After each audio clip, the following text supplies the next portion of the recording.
মালদার ১২টি বিধানসভা আসনে কে কতটি আসন পাচ্ছে জানতে চান? নমস্কার, সালাম। আমি মোস্তাফিজুর রহমান, একজন পলিটিক্যাল স্ট্র্যাটেজিস্ট। আমরা পশ্চিমবঙ্গের ২৩টি জেলা নিয়ে ২০২৬ বিধানসভা নির্বাচনে আগাম কী ফল হবে তা বিশ্লেষণ করছি। আজ আমি মালদা ১২টি বিধানসভা আসনের আগাম প্রেডিকশনস করতে চলেছি। সংখ্যা, সমীকরণ আর গ্রাউন্ড রিয়ালিটির ভিত্তিতে। সুপ্রিম কোর্ট সাংবিধানিক আর্টিকেলস 142 প্রয়োগ করে ভোটার তালিকা থেকে বাদ পড়া নাগরিকদের যে ভোট অধিকার নিয়ে যে ঐতিহাসিক রায় দিয়েছে, তা মালদার সমস্ত সমীকরণ যা ১ মাস আগে যা ছিল সেটা পুরোপুরি উলটপালট করে দিয়েছে। আমাদের এই আগাম প্রেডিকশনস দেখে পশ্চিমবঙ্গের সমস্ত প্রার্থী নিজের মাটি শক্ত করবে এবং আমাদের এই প্রেডিকশন আর্টিকেলস 142-র উপরে নির্ভর করে এবং অনেক প্রার্থী, অনেক ভোটার্সের নাম, যে ২৭ লক্ষের মধ্যে নাম কাটা হয়েছে এবং তার আগে সমীকরণ পুরোপুরি আলাদা এবং এর পুরো এই আর্টিকেলস আমাদের সুপ্রিম কোর্ট রায় দেওয়ার পর এটা পুরোপুরিভাবে আলাদা দেখা দিচ্ছে। তার উপরে একটা প্রেডিকশনস রয়েছে, আপনারা অবশ্যই দেখুন। যদি আপনাদের ভালো লাগে তো আপনারা অবশ্যই সবাইকে শেয়ার করবেন এবং কমেন্টেও আপনারা নিজের রায় জানাবেন। আমি যদি বলি আমাদের মালদায় ১২টি আসনের মধ্যে টিএমসি এই অবস্থায় রয়েছে, ৬টি থেকে ১০টি আসন পেতে পারে। যদি এই ক্ষেত্রে একটা কন্ডিশন রয়েছে যেগুলো ২৭ লক্ষের মধ্যে প্রায় ২,৩০,০০০ বা ৩৭,০০০ ভোট যে মালদা ডিস্ট্রিক্টে মাইনাস করা হয়েছিল, তারা যদি ভোট দিতে পারে তবেই এই আসন, সম্ভাব্য আসনটা তারই উপরে নির্ধারণ করা হয়েছে। টিএমসি সেখানে ৬টি থেকে ১০টি আসন পেতে পারে এবং বিজেপি সেখানে ২টি থেকে ৫টি আসন পেতে পারে এবং কংগ্রেস 0 থেকে 2টি। ওকে, চলুন দেখি গ্রাউন্ড রিয়ালিটি কি রয়েছে বৈষ্ণবনগর বিধানসভা কেন্দ্রে। ২০২১ সালে এখানে টিএমসি জিতেছিল মাত্র ২,৪৭১ ভোটে। ভোটার তালিকা সংশোধনে ১৯,১২৮ জন বাদ পড়ায় এই আসনটি বিরোধী দিকে যাচ্ছিল বলে মনে হচ্ছিল, কিন্তু সুপ্রিম কোর্টের ১৪২ ধারা প্রয়োগে অনেক বাদ পড়ে যাওয়া ভোটার আবার ভোট অধিকার পেয়েছে। এতে বিজেপি বড় সুবিধে পেয়েছে বলে মনে হচ্ছে গ্রাউন্ড রিপোর্ট থেকে। আমাদের বিশ্লেষণ যদি করি, যদি যে সমস্ত ভোটার নাম ডিলিট করা হয়েছিল ১৯,১২৮ এই বৈষ্ণবনগর থেকে, তারা যদি ভোট অধিকার পায় তাইলে বৈষ্ণবনগরে তীব্র ফাইট এখানে দেখা দিচ্ছে টিএমসি বনাম বিজেপির, এবং এখানে বিজেপি কিছুটা এগিয়ে দেখা দিচ্ছে। ওকে, চলুন মথাবাড়ির দিকে যদি আমি কিছু আলাপ আলোচনা করি। এখানে সবচেয়ে বেশি 17.53%, প্রায় 37,255 ভোট বাদ পড়েছিল। ফলে টিএমসি এখানে ভীষণ চাপে ছিল। আপনারা জানেনই মালদা ডিস্ট্রিক্টে প্রায় যে সমস্ত ভোট ডিলিট করা হয়েছিল তার 95% মুসলিম ভোটার। সুতরাং সমীকরণ দেখে বোঝা যাচ্ছে যে এই সুপ্রিম কোর্টের রায়ের পর ভোটাররা ফিরে আসায় টিএমসির একটা অনেক অংশ রিলিফ তারা পেয়েছে, গ্রাউন্ড রিয়ালিটি থেকে এটা বোঝা যাচ্ছে। যদি আমার প্রিডিকশন যদি বলি, যদি এই 37,255 ভোট যদি দিতে পারে, তাইলে যে মথাবাড়ি কাণ্ড, যেভাবে ব্লক ঘেরাও একটা বিজেপি কংগ্রেসের যে প্রভাব একটা ইনক্রিজ দেখা যাচ্ছিল, সেটা এখানে ভোট মানে একটা টাইট ফাইট হওয়ার সম্ভাবনা রয়েছে টিএমসি বনাম কংগ্রেসের, এবং এখানে টিএমসিকে সুবিধাজনক পরিস্থিতিতে দেখা দিচ্ছে। ওকে, চলুন সুজাপুর কনস্টিটিউয়েন্সি উপরে কিছু কি গ্রাউন্ড রিয়ালিটি রয়েছে। 2021-এ টিএমসি এখানে প্রায় 1,30,000 ভোটে জিতেছিলেন। এবার সেখানে 30,000 ভোট বাদ পড়াতে এখানে কংগ্রেস এবং গ্রাউন্ড রিয়ালিটিতে কংগ্রেস এখানে সুযোগ গ্রাউন্ডে দেখতে পাওয়া যাচ্ছে যে কংগ্রেসের ভোট কিছুটা সেখানে ইনক্রিজ হতে দেখা দিচ্ছে। কিন্তু সুপ্রিম কোর্টের রায়ের পর ভোটাররা ফিরে এলে টিএমসি আবার শক্তিশালী অবস্থায় ফিরে যেতে দেখা দিচ্ছে বর্তমানে। গ্রাউন্ড রিয়ালিটিতে সেটাই দেখা যাচ্ছে বর্তমানে। আপনি যদি এখানে যদি বলা যায় আমার রায়, সুজাপুরে ভীষণ একটা টিএমসি বনাম কংগ্রেসের কড়া টক্কর রয়েছে, কিন্তু এখানে টিএমসি কিছুটা এগিয়ে। ওকে, যদি মানিকচকের ক্ষেত্রে যদি বলি, গঙ্গা ভাঙন ও আমি যদি মানিকচক কনস্টিটিউশনের ব্যাপারে যদি ডিসকাশন করি, এখানে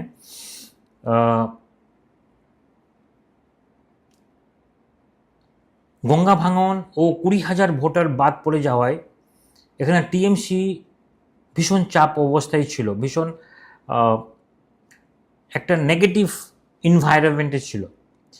কিন্তু সুপ্রিম কোর্টের রায়ের পর ভোট অধিকার রক্ষা নিয়ে মানুষের যে মধ্যে একটা নতুন ভরসা তৈরি হয়েছে, এটা গ্রামাঞ্চল ভোট আবার টিএমসির দিকে ফিরে আসছে বলে একাংশের মত ওখানে রয়েছে। আমার মত যদি বলি, এখানে ভীষণ টিএমসি বনাম বিজেপির এখানে কড়া ফাইট রয়েছে। দেখা যাক রেজাল্টে কি হয়। কড়া টক্কর টিএমসি বনাম বিজেপির। ওকে, ইংলিশ বাজার যদি বলা যায়, এই আসনে বিজেপির একটা বড় শক্ত জায়গা।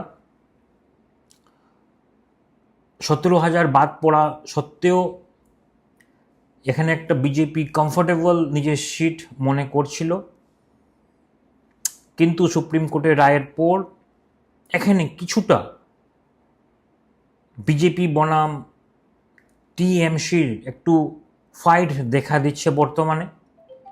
দেখা যাক রেজাল্টে কি হয়। যদি আমি বলি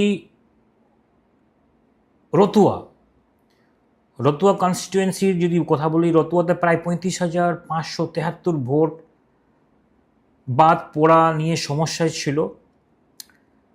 এই অবস্থায় তৃণমূল ভীষণ একটা নেগেটিভ এনভায়রনমেন্টে থাকার জন্য সেখানে কংগ্রেস এবং বিভিন্ন যে পলিটিক্যাল পার্টিস, তাদের ইনফ্লুয়েন্স দিনের পর দিন একটা